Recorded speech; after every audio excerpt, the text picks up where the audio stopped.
22 अप्रैल 2025 की देर रात की ये बात है। एक महिला अपने फौजी पति को फ़ोन करती है और फ़ोन करने के बाद बताती है कि तुम्हें पता है, सोशल मीडिया पर मैंने एक खबर सुनी है और बहुत ही भयानक खौफनाक खबर है। दरअसल जम्मू कश्मीर के जो अनंतनाग ज़िला है उसका ही पहलगांव के बैसन घाटी में कुछ आतंकवादियों ने हिंदुओं को चुन चुन कर मार दिया है। क्या बात है क्या नहीं। जब वो महिला अपने ही पति से बातचीत कर रही है, जबकि उसका पति फौजी है जिसकी ड्यूटी बॉर्डर पर लगी हुई है, इस तरह की वो बातें कर रही थी। वो कह रही थी कि सुनो, मेरा तो बहुत ज़्यादा जी घबरा रहा है, मैं तो बहुत ज़्यादा परेशान हूँ ये सुनकर कि आखिरकार ऐसा कैसे हो सकता है। जैसे ही फौजी ने ये बात सुनी, उसने कहा कि तुम बिल्कुल परेशान मत हो, सीमा की रक्षा के लिए हम बने हुए हैं, इसलिए तुम सिर्फ अपना ख्याल रखो। वैसे भी तुम प्रेग्नेंट हो और ऐसे वक्त में तुम्हें टेंशन लेने की बिल्कुल भी ज़रूरत नहीं है। तुम जितना खुश रहोगी, पेट में पल रहा बच्चा भी उतना ही खुश होगा और तंदुरुस्त होगा, स्वस्थ होगा।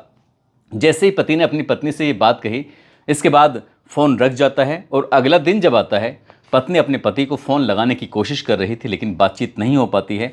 और तभी उसे एक और खबर सोशल मीडिया के माध्यम से पता चलती है कि उसी का पति गलती से बॉर्डर पार कर गया है और वो पाकिस्तान की सीमा में पहुंच गया है। पाकिस्तानियों ने उसे गिरफ्तार कर लिया है और गिरफ्तार करने के बाद अब उसे छोड़ नहीं रहे हैं। आखिरकार क्या होगा क्या नहीं होगा, आज की इस कहानी के माध्यम से ये जानने की, समझने की कोशिश करते हैं।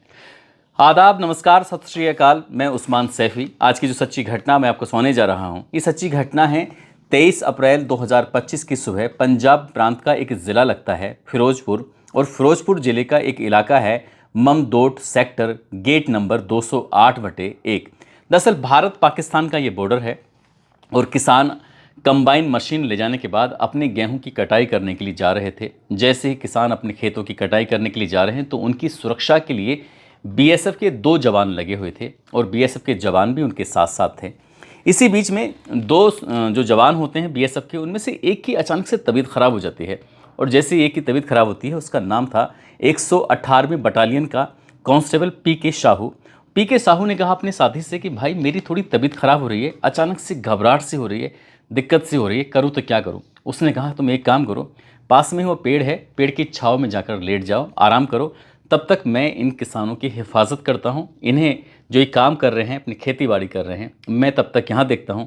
जब तुम्हें तसल्ली हो जाए, बिल्कुल लगे कि हाँ मैं अब थोड़ा स्वस्थ हूँ, ठीक हूँ, तो जाकर मुझे आ जाना वापस।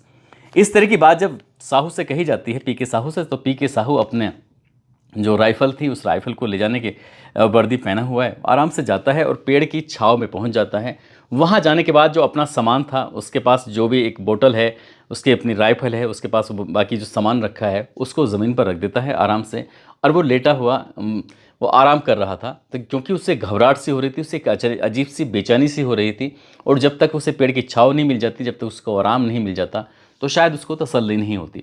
इससे पहले कि वो अपने उस आराम को कर पाता पूरा, इससे पहले कि कुछ वो यहाँ से हट के वो ड्यूटी पर पहुँचता, उसे चारों तरफ से कुछ पाकिस्तान रेंजर्स होते हैं, उनको घेर लेते हैं और घेरने के बाद कहते हैं कि अपने मतलब सीधे खड़े हो जाओ, अगर तुमने हिलने की या इधर उधर कोई चालाकी दिखाने की कोशिश की तो गोली मार दी जाएगी। जैसे ही कांस्टेबल पीके साहू ने ये बात सुनी, वो एकदम से घबरा जाता है कि आखिरकार ये किस तरह की बातें कर रहे हैं, पाकिस्तान के फौजी यहाँ कैसे आ सकते हैं।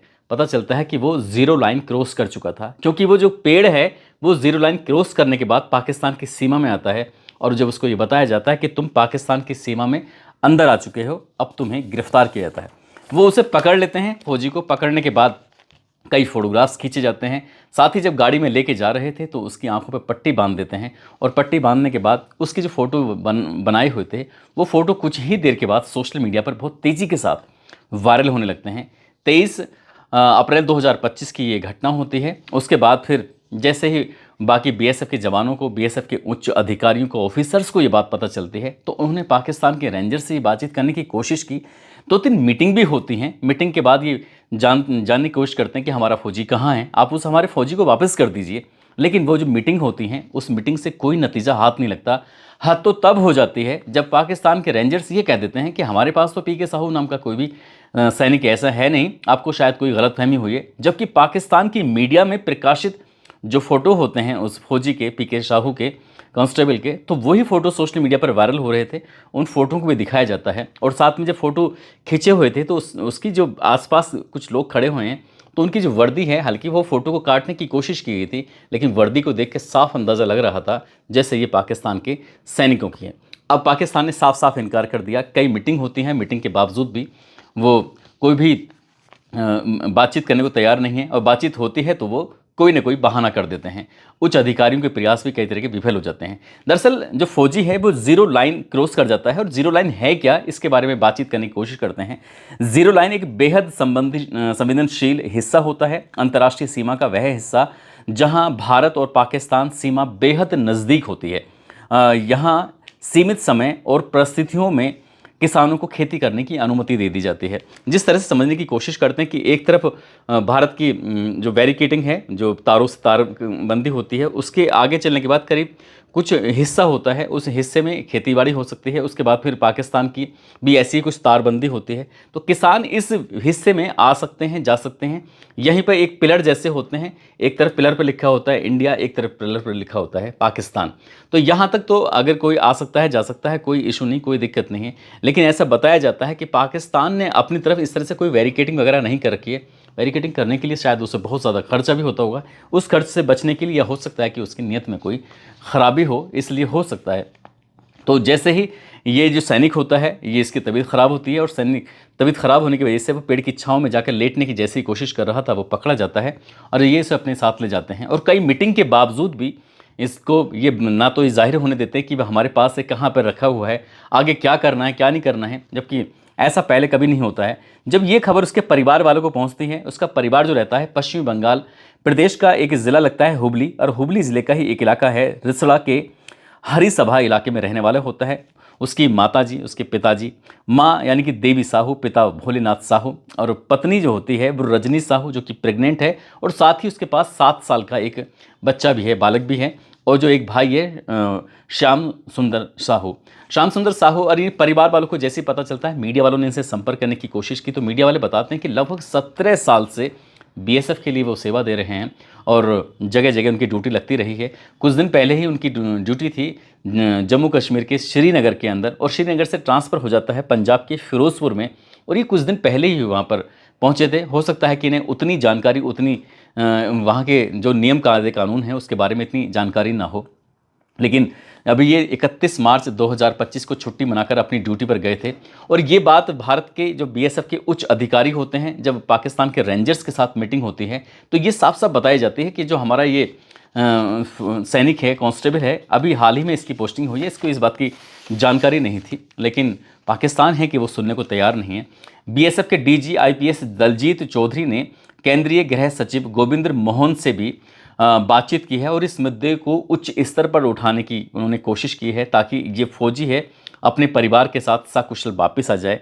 लेकिन जब से 22 अप्रैल 2025 को कश्मीर के पहलगांव की जो बैसरन घाटी है, वहाँ पर जिस तरह से आतंकवादियों ने हिंदुओं को चुन चुनकर मारा है, उससे भारत और पाकिस्तान के जो बीच में आपसी संबंध हैं वो पूरी तरह से खराब स्थिति में पहुँच गए हैं। इसके पीछे की बड़ी वजह यह है कि भारत सरकार ने 5 बड़े फैसले लिए हैं, जिसमें पहला फैसला यह है कि पाकिस्तान की सीमा पार आतंकवाद का समर्थन को रोकने के लिए 1960 की जो सिंधु जल संधि है उसको स्थगित कर दिया गया है। साथ ही दूसरा जो फैसला है, अटारी बाघा चेक पोस्ट बॉर्डर को तुरंत तत्काल प्रभाव से बंद कर दिया गया है, और जो पाकिस्तानी नागरिकों हैं उनको जो वीज़ा है उसको भी पूरी तरह से बंद कर दिया है। और चौथा जो फैसला है, दिल्ली स्थित पाकिस्तानी उच्च आयोग में तैनात जो रक्षा और सैन्य सलाहकारों को पर्सोना नॉट ग्राटा घोषित किया गया है, उन्हें 1 सप्ताह के भीतर भारत छोड़ने का आदेश कर दिया गया है। और इसी तरह रक्षा सलाहकारों को इस्लामाबाद से वापस बुला लिया गया है कि आप भी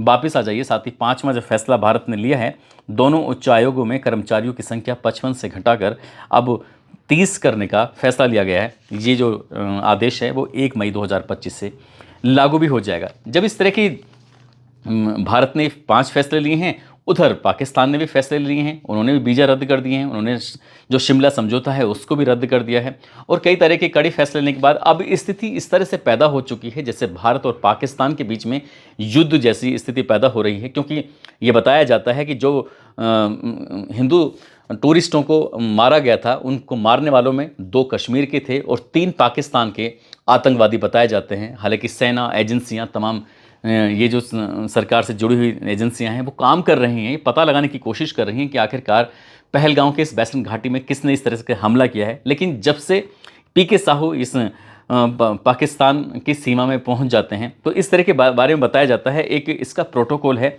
और प्रोटोकॉल में इस तरह से पहले भी बताया जाता है कि जो फौजी हैं वो गलती से सीमा पार कर जाते हैं या ज़ीरो लाइन को पार कर देते हैं, पता नहीं चल पाता कई बार, और आपसी समझौते की वजह से ये 24 घंटे में वापसी भी हो जाया करती है।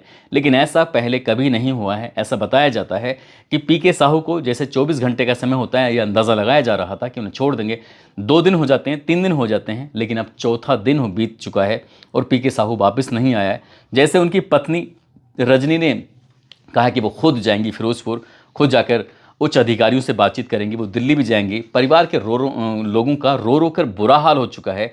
परिवार के लोग कह रहे हैं कि बस उनका बेटा पीके साहू ठीक सलामत वापस आ जाए। इसके लिए सरकार को कुछ उच्च कदम उठाने होंगे, कोशिशें करनी होंगी। बीएसएफ भी अपनी तरफ से कोशिश कर रही है और सरकार अपनी कूटनीतिक तरीके से उस फौजी को वापस लाने की भी कोशिश कर रही है। हम भी यही अपील करेंगे कि जितनी जल्दी हो सके वो फौजी वापस आ जाए, क्योंकि फौजी के परिवार वाले, घर वाले वाकई बेइंतहा परेशान जो हो चुके हैं। दोस्तों, इस पूरे घटनाक्रम को सुनाने का उद्देश्य किसी को परेशान करना नहीं है, किसी का दिल दुखाना नहीं है, बल्कि आपको जागरूक करना है, आपको सचेत करना है। साथ ही उत्तराखंड की रहने वाली रीना सिंह हैं, आज इनका जन्मदिन है। इनको जन्मदिन की ढेरों सारी शुभकामनाएं, बहुत बहुत मुबारकबाद। कुछ लोगों ने नाम लेने की अपील की है। मोहम्मद नाजिम एटा से हैं, गौरी मनोज शर्मा, फिरोज़ खान सीतामढ़ी से, सुधीर किशन, रेहान सना, सुनील कुमार, गुलफाम खान अलीगढ़ से, आदित्य गोस्वामी गुरुग्राम से, सोनू सिंह राजपूत, राजन झा जयपुर से, भूपेंद्र सिंह समस्तीपुर से, कुंदन कुमार हिमाचल प्रदेश से, लवली शर्मा, गुरदीप सिंह बसरा से, अरुण तिवारी मुंबई से, सर्वेश शुक्ला झांसी से, मोहम्मद नवीर बिहार से, रामकृष्णा सिंह आगरा से। आप सब लोग अपना ख्याल रखें, सुरक्षित रहें। जय हिंद, जय भारत।